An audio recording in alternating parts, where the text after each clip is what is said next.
Who thinks about death? Yeah!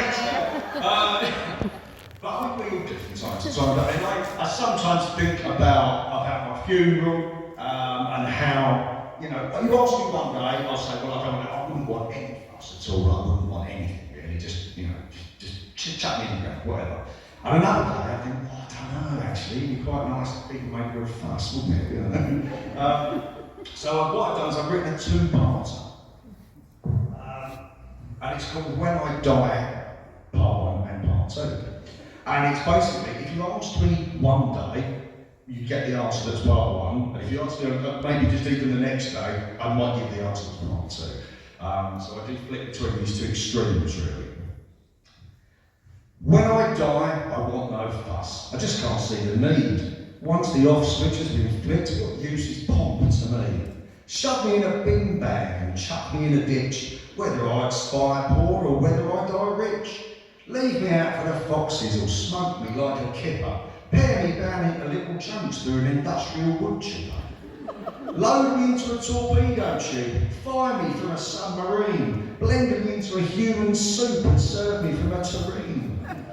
Take me to the scrapyard, get me squashed into a cube, treat me like a knackered horse and melt me down for glue. My essence will be spent, and so it makes no odds to me. Why not load me into a trebuchet and fire me up a tree?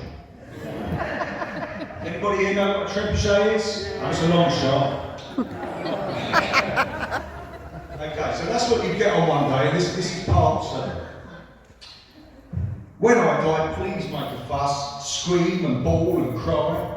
Drop down to your knees and shout, why did he have to die? When you're at my funeral, jump in my open grave, prostrate yourself on my coffin lid, smother me with accolades, ensure a huge procession that snakes around the town like a presidential motorcade, slowing every fucker down.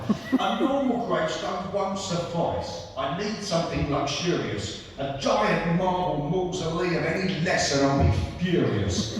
Build a statue in the square, put a blue plaque on my house. Erase my internet history for the sake of my poor spouse. All medical staff on standby, and undertakers will play their part as 10,000 women in this town die of a broken heart.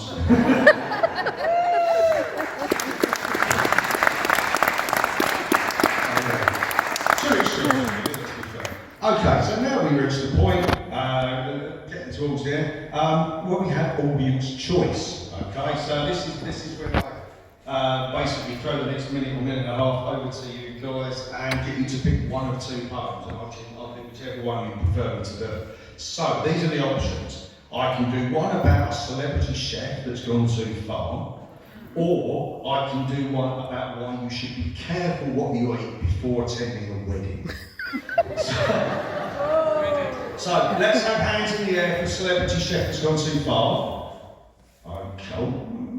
Okay, what about, put your hands up if you would like to hear the one about why you should be careful about what you should eat before a wedding. Okay, that's brilliant. Well, Sam will be happy because he said I should do this one. And it's called, this one. It's called Blown Away. She'd been seeing him for 3 weeks. Her cousin's wedding was their 4th day. Seeing him in his wedding suit made her want to copulate. She couldn't have been happier when she caught the bride's bouquet. He looked a little shifty, but at least he didn't run away. She'd hang on to this one, for sure he was a keeper. Good looking, smart, reliable, with a mind a little deeper than the last few blokes she dated. It was quite a sorry list. Perverts, dimwits, Tory boys and downright chauvinistas. So on to the reception, where they could drink and prance. They booked a double room upstairs to carry on the dance. But that was in the future. Now it was for food and fun. She grabbed a sausage from the buffet and was suggestive with her tongue. She set the dance floor blazing with an extended mating ritual, forgetting that at breakfast she had many fibrous pictures. Yeah, you can see where this is going. She dropped down to her haunches at the peak of her display, and then to everybody's horror, she blew it clean away.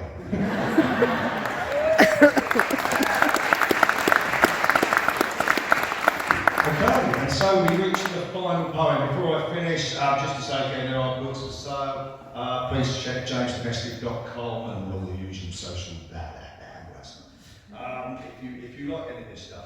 Now, there's someone in the audience tonight who hasn't seen me before, and unfortunately shares the name of the protagonist in this play. It's not about him, if you know, not about him.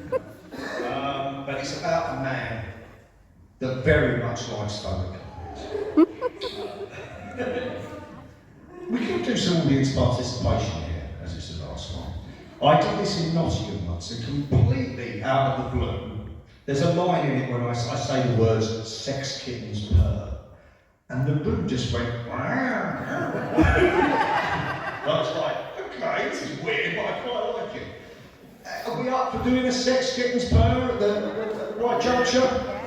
Yes, of course we are. But do it loud, because this dies on its arse, so it's going to be your fault, not mine, okay? So, you know, the thing is on you, really. Okay, it's the fourth line. I'll point and then you do the sex kittens purr. Phil fancy photocopiers. Each and every click and whir from their solid plastic bodies was a sex kitten's purr. Lovely. Imagine that, isn't it?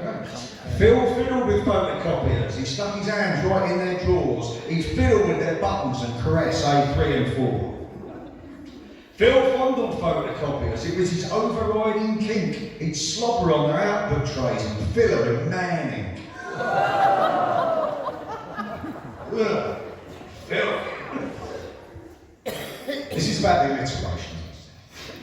Phil fucked photocopiers, called them his inky whores, discovered him for granted with a Xerox. Phil don't work here anymore.